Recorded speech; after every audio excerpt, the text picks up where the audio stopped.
On avait reconstruit un petit nid d'amour et on se retrouve à zéro.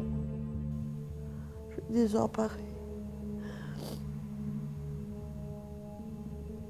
Je n'ai même plus le courage d'entreprendre quelque chose parce que ça sert à quoi? Qu'est-ce que vous voulez qu'on fasse rien qu'à nous deux ici? Colette a été mariée à Yvan Braque en 1974, qui travaillait à la RTBF. Souvenez-vous, Momo et sa valise. Le 23 septembre 2010, Yvan décède d'un cancer du foie. J'ai eu beaucoup à supporter depuis 2 ans, quoi.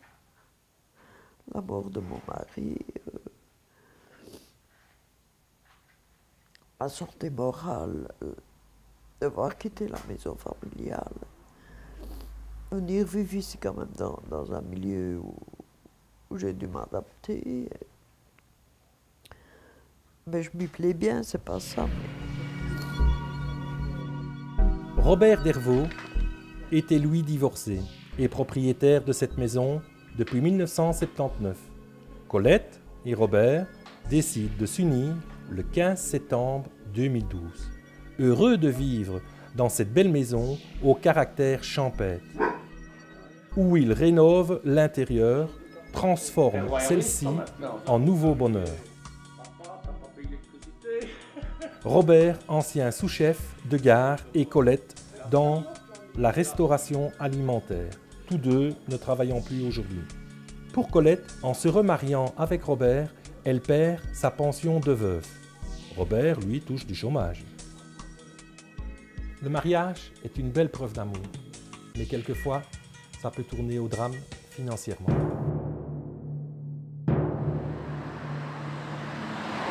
Robert a acheté sa maison en 1979 avec un emprunt échelonné sur 25 ans.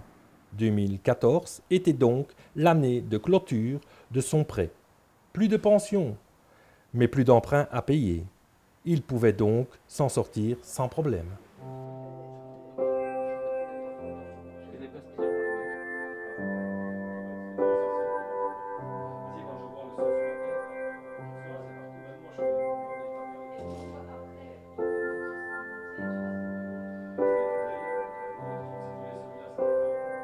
La vie va basculer pour Colette et Robert en tournant au cauchemar. Nous sommes le 26 juin 2014 à 9 h. Alors que le couple faisait ses courses, le GSM retentit. Un voisin leur signale que leur maison est en flammes. Revenus rapidement sur les lieux du sinistre, les pompiers les informent, après vérification à leur banque, qu'ils ne sont plus assurés. C'est le drame. Mon assurance incendie était reprise dans leur prêt hypothécaire et ils ne l'ont pas renouvelé. Et ils ne m'ont pas averti.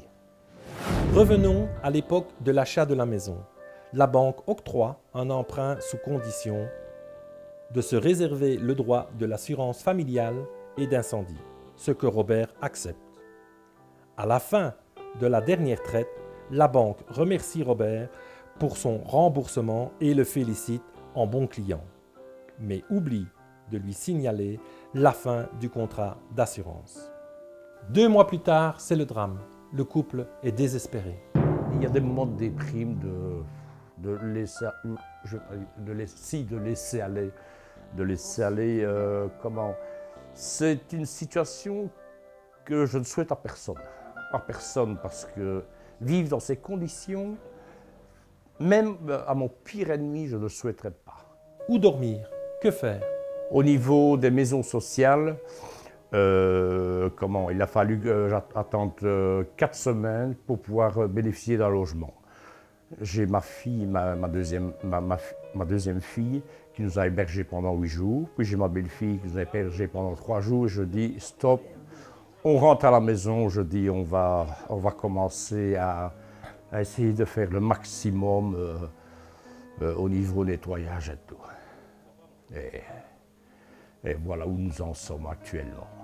Impossible de réemprunter, car un seul chômage que Robert va perdre, car il n'a pas répondu aux convocations de l'ONEM. Ils sont désespérés. J'ai eu des propositions comme quoi on allait faire un souper, etc. Et bon, Ça date du mois de fin juin, début juillet. Et je n'ai toujours rien vu venir. Et bon, pour finir, je ne vais pas dire qu'on baisse les bras, mais comment on en a haut le cœur.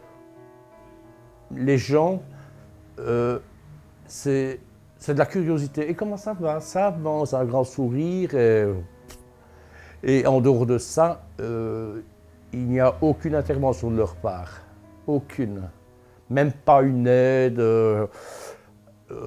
Même au niveau du CPAS, quand nous avons eu le sinistre, je me suis rendu auprès de madame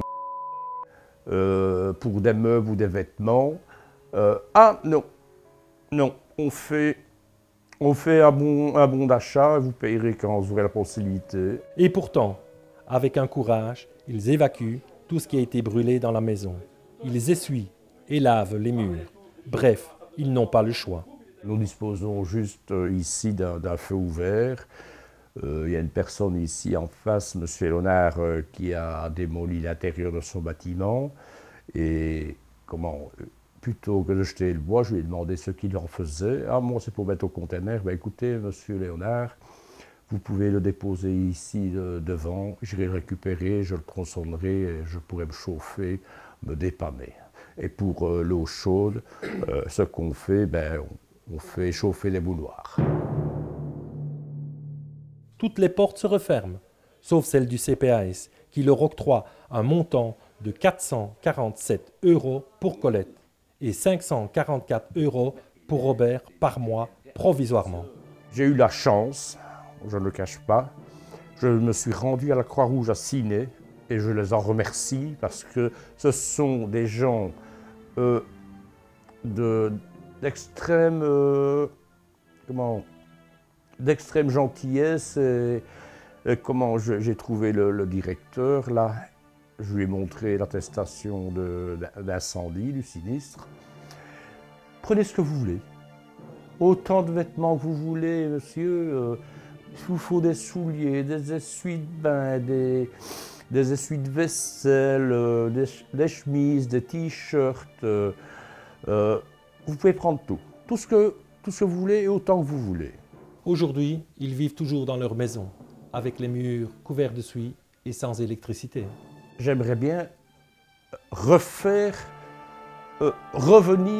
au point de départ, où ça en était, parce que c'était magnifique. Nous étions heureux comme des rois, et puis là, nous nous retrouvons sur les genoux. Et redémarrer maintenant, si on n'a pas une aide, c'est impossible, c'est impossible, c'est impossible. J'ai voulu partager avec vous cette histoire d'un couple dinantais, mais voulez-vous les aider avec moi ?